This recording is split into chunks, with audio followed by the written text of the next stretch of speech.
നമസ്കാരം. ഞാൻ മൃണാൾ. പണി നടന്നുകൊണ്ടിരിക്കുന്ന കോഴിക്കോട് ബൈപ്പാസിന് സൈഡിലുള്ള ഓർമ്മയാണിത്. ഊൺ തീർന്നു. ഇത്ര പെട്ടെന്ന് ഊൺ തീർന്നോ? കൊക്കറച്ചി കാണുമായിരിക്കും അല്ലേ? ആക്ച്വലി പെട്ടെന്നല്ല, ഇത് 11 മണി ആയിട്ടില്ല. 11 മണിയുടെ ഇടച്ചായയാണ് ഇപ്പം നടന്നുകൊണ്ടിരിക്കുന്നത്. ഓട്ടോറിക്ഷ അടിക്കുന്നവർ, പെയിൻറ് പണിയെടുക്കുന്നവർ, മറ്റുള്ള അങ്ങനെയുള്ള ആയാസമുള്ള ജോലികൾ ചെയ്യുന്നവർക്ക് ഇടച്ചായ കുടിക്കുന്നൊരു ശീലമുണ്ട്. ആ ശീലം എനിക്കുണ്ട്. ഞാൻ അധ്വാനിക്കുന്നതുകൊണ്ട് കുടിക്കുന്നതല്ല. വായിക്ക് ബോറടിക്കുമ്പോൾ എന്തെങ്കിലും കഴിക്കണ്ടേ, അതുകൊണ്ട് മാത്രം.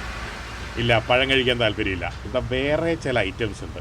അങ്ങനെ അധ്വാനിക്കുന്ന തൊഴിലാളി വർഗവും അധ്വാനിക്കാത്ത ഈ ഞാനും ഒരുമിച്ചിരുന്ന് ലേശം പൊറോട്ടയും അതിനൊത്ത കറികളും കഴിക്കാൻ പോവുകയാണ്. ഇതൊക്കെ ഇപ്പോഴേ പറ്റൂ. ഈ പ്ലേറ്റൊക്കെ നിറയും കുറച്ച് കഴിയുമ്പോൾ, ഊണിൻ്റെ സമയമാകുമ്പോൾ. ആ സമയത്ത് ഈ പ്രദേശത്തേക്ക് വരാൻ പറ്റില്ല. എന്താ ഒരു നാടൻ പൊറോട്ട അല്ലേ! ഒരു കെട്ടിമാറാപ്പുമില്ല. കറികൾ നല്ലോണം മുളക് പൊടി ചേർത്ത കറികളാണ്.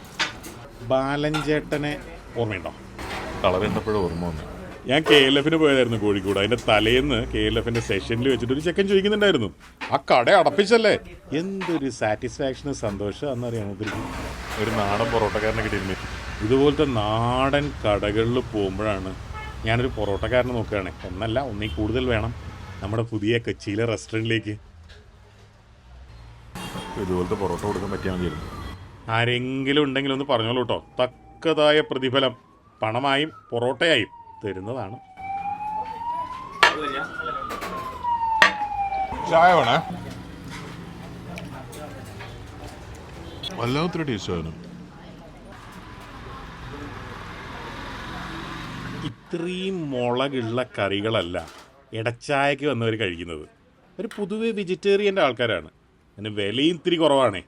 അതാവുമ്പോൾ പൊറോട്ടയും കറികളെല്ലാം കൂടി ഒരു 50 രൂപയ്ക്ക് തീരും. ഡെയിലി ഇടച്ചായ അതിൽ കൂടുതൽ കുടിച്ചു കഴിഞ്ഞാൽ ലേശം പ്രശ്നമായിരിക്കും അല്ലേ? മുളക് പൊടി ടേസ്റ്റ് ചെയ്യാം. അതെങ്ങനെ?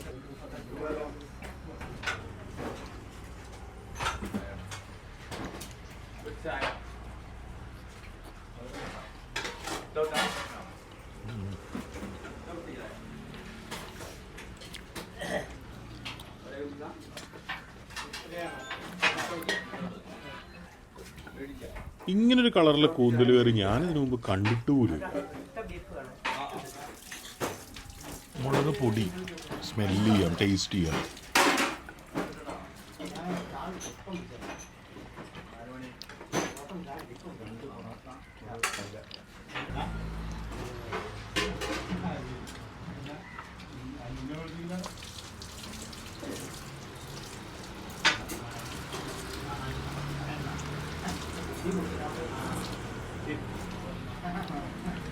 അയില മുളകിട്ടതും നേരത്തെ പൊറോട്ടയുടെ കാര്യം പറഞ്ഞ പോലെ തന്നെ ഇങ്ങനത്തെ കടയിൽ പോയാലേ കറക്റ്റ് കിട്ടുള്ളൂ.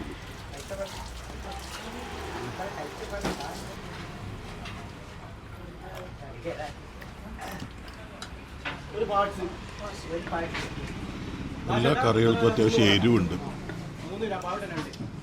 ഇപ്പം 3 കറിക്ക് കറക്റ്റ് 3 ടേസ്റ്റാണ്.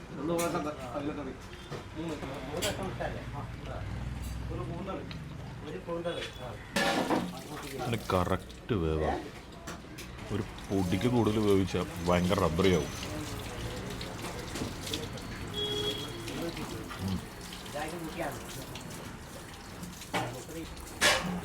നല്ല എരിവുണ്ട്. ഈ 3 കറികളും ചോറിൻ്റെ കൂടെ, പുട്ടിൻ്റെ കൂടെ, പൊറോട്ടയുടെ കൂടെ, പിന്നെ ആർക്കെങ്കിൽ ചപ്പാത്തി വേണമെന്നുണ്ടെങ്കിൽ അതിൻ്റെ കൂടെ ഒക്കെ കറക്കാം. ചോറിനോട് നല്ല ടേസ്റ്റ് ഉണ്ടാവും.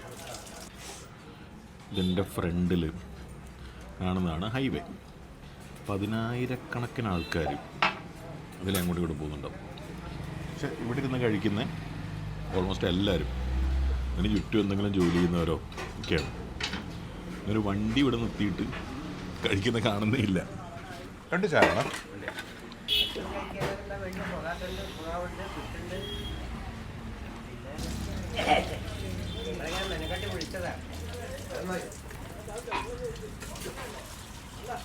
കൊച്ചിയിലെ ഓൺലൈനിൽ മീൻമണി അങ്ങോട്ട് ബ്ലിങ്കിറ്റ്, ഇൻസ്റ്റമാർട്ട്, അങ്ങനെ കുറേ സംഭവങ്ങളുണ്ട്. ഇൻസ്റ്റമാർട്ടിൽ ഞാൻ കുറച്ച് അയില മേടിച്ചിട്ട് പൊരിച്ചിട്ട് ഭക്ഷണം കഴിക്കാൻ വേണ്ടി ജസ്റ്റ് പൊട്ടിച്ചേ ഉള്ളൂ. അപ്പോഴേക്കെന്നെ മനസ്സിലായി അതിന് എന്തൊരു വല്ലാത്തൊരു കളറും വല്ലാത്തൊരു ടേസ്റ്റ്. ചീഞ്ഞായില്ല. അതിനത് കംപ്ലയിൻറ്റ് ചെയ്യാമല്ലോ, ഫുഡ് മോശമാണ്, സാധനം മോശമാണ്. അവർ പറയാം നിങ്ങൾ മസാലയും കൂട്ടി പൊരിച്ച സ്ഥിതിക്ക് ഞങ്ങൾക്ക് ഇനി ഒന്നും ചെയ്യാൻ പറ്റില്ല. ബേസിക്കലി എനിക്ക് നഷ്ടം അയില മാത്രമല്ല, മസാലയും എണ്ണയും അത് പൊരിക്കാനെടുത്ത എൻ്റെ സമയവും ഇതുമായിട്ട് ഞങ്ങളുടെ പോളിസി അങ്ങനെയൊന്നുമല്ല, ഒന്നും ചെയ്യാൻ പറ്റില്ല. ഞാനവരോട് പറഞ്ഞു എനിക്ക് നിങ്ങളെ റീഫണ്ടൊന്നും വേണ്ട, ഇതുപോലുള്ള സാധനം കൊടുത്തേക്കാതിരുന്നുണ്ട് ഭാവിയിൽ. നോട്ട് ഇൻട്രസ്റ്റഡ്, താല്പര്യമില്ല. പിന്നെ കൊച്ചിയിൽ മീൻ മേടിച്ചിട്ട് അത് മോശമാവുന്ന പുത്തരി അല്ലാത്തതുകൊണ്ട് വലിയ പ്രശ്നമൊന്നുമില്ല. പക്ഷെ അങ്ങനത്തെ ഒരു മീൻ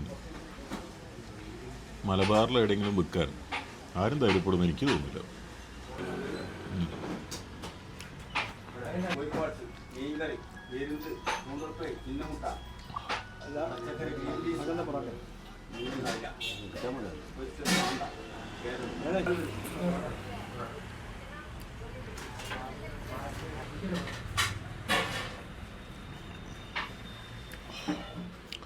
കൊച്ചിയിൽ നല്ല മീൻ കിട്ടണമെങ്കിലും വരാപ്പുഴയിലോ ഒക്കെ പിടിച്ച് വരുന്ന സ്ഥലത്തുനിന്ന് പോയിട്ട് മേടിക്കണമെന്നുള്ള അവസ്ഥയാണ്.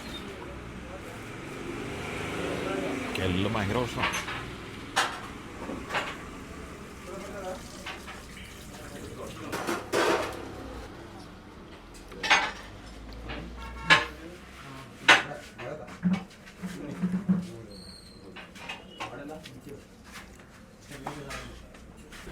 മീന്